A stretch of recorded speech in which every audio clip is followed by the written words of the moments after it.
Prime minister साहब, बड़ी हलचल मची हुई है कल से वीडियो आने के बाद से। ये वीडियो पहले कहाँ पर थी? कुछ टाइमिंग के ऊपर बड़ा एतराज़ कर रहे हैं अपोजिशन जमातें कि ये पहले कहीं पर थी और अब अचानक से आ गई। और दूसरा ये भी शो किया जा रहा है कि शायद ऐसे मौके पर रिलीज़ करके इदारों को दबाव में लाने की कोशिश की जा रही है। मज़ीद फर्दर क्या एक्शन होने जा रहा है? क्या आपका कॉमेंट है इस वीडियो पे? पहली चीज़ तो मुझे बड़ा अफसोस से कहना पड़ता है कि जो भी ये सवाल कर रहे हैं उनको सबसे पहले तो एक सवाल करना चाहिए कि क्या यहाँ सियासतदानों के ज़मीरों का सौदा होता है या नहीं होता। सवाल तो ये है, क्या पैसा चलता है लोगों के ज़मीर ख़रीदने पे, रिश्वतें देने पे? और वो लोग जो कि मुल्क की लीडरशिप है, यानी आपके एमपीज़ और ये जो आपके सेनेटर्स हैं, ये मुल्क की लीडरशिप है। तो जो रिश्वत दे के सेनेटर बनता है और वो जो एमपीज़ अपने ज़मीर बेचते हैं, यानी सवाल तो ये है सबसे बड़ा। और पहले अगर ये सवाल अगर लोग पूछें कि ये क्या अभी हुआ है, ये 30 साल से हो रहा है, इसमें सबको पैसा मिलता है और लीडरशिप को पैसा मिलता है। और मुझे कैसे पता है? क्योंकि मुझे खुद पैसे की ऑफ़र आई हुई है। मुझे पहले 5 साल पहले जब हमारा सेनेट का इलेक्शन था, उन्होंने हमें पैसे की ऑफ़र की, तब मुझे पता चला कि ये तो ऊपर ये क्यों नहीं, जब एक पॉलिटिकल लीडरशिप को पता है कि पैसा चलता है, इन्होंने क्यों नहीं कोशिश की चेंज करने की? क्योंकि ये खुद पैसे बनाते हैं इसमें से। और ये जो सारी हमारी जमहूरियत की नफ़ी है, ये कौन सी जमहूरियत है कि आप पैसे बना के दे के सेनेटर बन जाए? और ये कौन से मेंबर्स ऑफ पार्लियामेंट हैं जो कि पैसे लेके अपनी वोट बेचे? तो ये तो जमहूरियत की नफ़ी हो गई। और ये सवाल पूछना कि वीडियो मेरे पास थी, मेरे पास अगर ये वीडियो होती तो वो जो हमने 20 लोग निकाले थे, उन्होंने 2 ने तो मेरे पे केसेस किए होते, मैं अदालत में क्यों ना ये वीडियो ले जाता अगर मेरे पास होती। हमारा वकील जो 2 साल से जब जा रहा है अदालत में, तो वो वीडियो दिखा देता, केस ही ख़त्म हो जाता अगर मेरे पास ये होती पहले। सवाल ये नहीं है, फिर से मैं कहता हूँ, इन लोगों ने ये चोर जो अपने आप को सियासतदान कहते हैं, ये जो पीडीएम के अंदर ये जो सारी अपनी चोरी बचाने के लिए यूनियन बनी हुई है, इन सारों से सवाल ये पूछना चाहिए कि जब आपको पता था 30 साल से, तो मैं तो बाद में आया हूँ, 30 साल से आपकी पार्टी पावर में है, क्यों नहीं आपने इसको रोकने की कोशिश की?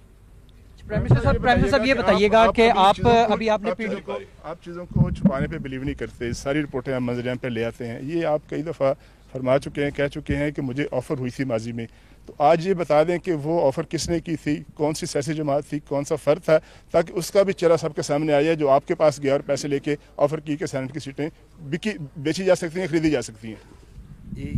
मुझे एक आदमी ने ऑफ़र नहीं की, कई लोगों ने ऑफ़र्स भिजवाई कि अगर आप हमें इस सेनेट की सीट दे दें तो कई हम इतना पैसा देने के लिए तैयार हैं, आप शौकत खान हमें दे दें। इस तरह की ऑफ़र्स होती है। अच्छा, एक मिनट सुनने देखें, एक ने नहीं दी, कईयों ने दी है।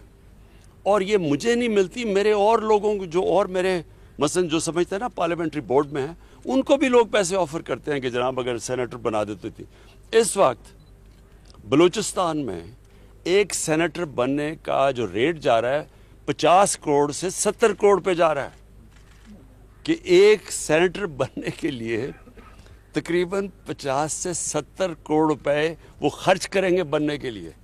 तो मुझे बताएं कि उन्होंने क्या बलूचिस्तान की, वो जो इतना पैसा खर्च करेगा वो कोई हातम ताई तो नहीं है, वो आके पैसा बनाएगा। तो पैसा किससे बनाएगा? पाकिस्तानी अवाम की खाल खींचेगा, पाकिस्तान का खून चूसेगा, इस तरह ही पैसा। कोई वो 70 करोड़ रुपया, कोई 50 करोड़ रुपया ऐसे तो नहीं खर्च करता। प्राइम मिनिस्टर साहब ये बताइएगा, प्राइम मिनिस्टर साहब ये बताइएगा, अभी आपने जिस कादिर ने वीडियो का जिक्र किया, सर इसमें जो जिन्होंने पैसा लिया, जिन्होंने दिया, वो तो सामने आ गए। इसके नतीजे में जो सेनेटर्स मुंतखब हुए, आपने तो कल कार्रवाई की और अपने वजीर कानून को आपने हटा दिया, लेकिन इसके नतीजे में जो सेनेटर्स मुंतखब हुए, आपको नहीं लगता कि इलेक्शन कमीशन को उनके खिलाफ आर्टिकल 62-63 की कार्रवाई करनी चाहिए? और साथ ही सर इस वीडियो के आने के बाद मौलाना फजलुर रहमान ने आपको उनसे सियासत सीखने का मशवरा दिया, इस पर भी कमेंट करते सर। देखें, इसमें जो ये इनकी जो लीडरशिप है दोनों मेन पार्टीज़ की और फजलुर रहमान, ये सबको पता है कि पैसा चलता है। और फजल रहमान तो सबसे ज़्यादा पैसा बनाया इसने। इसकी पार्टी में तो वो सेनेटर बन गए जो JUI में नहीं थे, वो बाहर से आके सेनेटर बन जाते हैं। कैसे बनते हैं? सवाल तो इनके ऊपर करना चाहिए। और देखें इस वक्त सबसे इंपॉर्टेंट चीज़ क्या है, सेनेट इलेक्शन आ रहा है। अब क्या हमें जब पता है कि ये पैसे की पूरी एक सियासतदानों की मंडी लगी हुई है, रेट्स फिक्स हो रहे हैं, तो क्या हमने इसी सिस्टम के तहत इलेक्शन करवाना है? जब ये दोनों पार्टीज ने चार्टर ऑफ डेमोक्रेसी में वाजे कहा था, इनके चार्टर में लिखा हुआ है कि ओपन बैलेट होनी चाहिए। पिछली बारी ये नून लीग ने बार कहा कि जब ओपन बैलेट होना चाहिए, मैंने तायद की नून लीग के हाँ जी ओपन बैलेट होना चाहिए। आज ये क्यों पीछे हट गए हैं? मैं तो ये सवाल पूछ रहा हूँ। जब पता है, अब असल इशू ये है सेनेट इलेक्शन, बाद में तो तफ्तीश करते रहें। इशू ये है कि क्या सेनेट इलेक्शन हमने इसी करप्ट सिस्टम के जरिए लड़ना है या ट्रांसपेरेंसी लेके आनी, ये सारा इशू है बस। अच्छा प्राइम मिनिस्टर साहब, पाकिस्तान एक ज़रूरी मुल्क है, ने गंदम और चीनी इंपोर्ट करने की बात की है और उसकी इजाज़त भी दी है। ज़रूरी मुल्क होने के बावजूद हम चीज़ें इंपोर्ट कर रहे हैं खाने पीने की। साथ साथ हमने देखा कि कंस्ट्रक्शन के ऊपर आपने पूरा जोर लगाया, उसके नताइज तो सामने आए, लेकिन अब ज़राअत के ऊपर भी आप मीटिंग्स कर रहे हैं। सर हम जहाँ भी जाते हैं लोग हमसे कहते हैं आप वज़ीर आज़म से बात करते हैं तो उनसे पूछें इतनी महंगाई क्यों हुई? सर ये इस हवाले से ज़रा आवाम के जो खदशात हैं उस पर ज़रा जवाब दें। ये बिल्कुल ठीक बात है आपकी। महंगाई की सबसे बड़ी वजह क्या है? जब रुपया गिरता है, जब डॉलर के मुनिस्बत रुपया गिरता है, तो वो महंगाई बढ़नी होती है। क्यों? सारी चीज़ें जो बाहर से आप आती हैं महंगी हो जाती हैं। जब पीपल्स पार्टी आई 2008 में, तो तब रुपया गिरा, तब 25% रुपया गिरा, 25% तक महंगाई चली गई। आप उठा के देख लें 2008-9 में आज से बहुत ज़्यादा महंगाई हुई, क्योंकि रुपया गिरा था 25%। हमारी बारी 24.5% रुपया गिरा जब हम आए।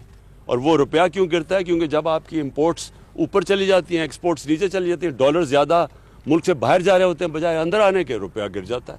रुपए की डॉलर की शॉर्टेज होती है, वो डॉलर ऊपर रुपया नीचे। जब रुपया नीचे गिरता है, तेल महंगा, तेल महंगे के मतलब सारी ट्रांसपोर्ट महंगी, उसका मतलब बिजली महंगी, आधी बिजली तेल से बनती है, गैस आधी गैस बाहर से इंपोर्ट होती है, वो महंगी। उसके बाद दालें महंगी, 70% दालें बाहर से आती है, वो महंगी। घी वो बाहर से आता है, घी महंगा। और फिर जब बाहर की कीमतें बढ़ती हैं फिर महंगी, पेट्रोल की कीमत बढ़े फिर महंगी। यानी जो महंगाई है, अगर आपका आज अल्लाह करे हमारी एक्सपोर्ट्स बढ़नी शुरू हो जाएं, जो बढ़नी शुरू हो गई हैं, और हम इंपोर्ट्स से ज़्यादा एक्सपोर्ट शुरू कर दें, तो हमारा रुपया मजबूत होगा, महंगाई कम हो जाएगी। सो ये याद रखें कि ये सबसे बड़ी वजह। दूसरी वजह बदकिस्मती से ये थी कि हमारी 2 बारिशें मौसम की तब्दीली की वजह से गलत टाइम पे आ गई। तो जो हमारी गंदम होनी थी अच्छी भली, वो हमारी बारहनी गंदम कम हुई।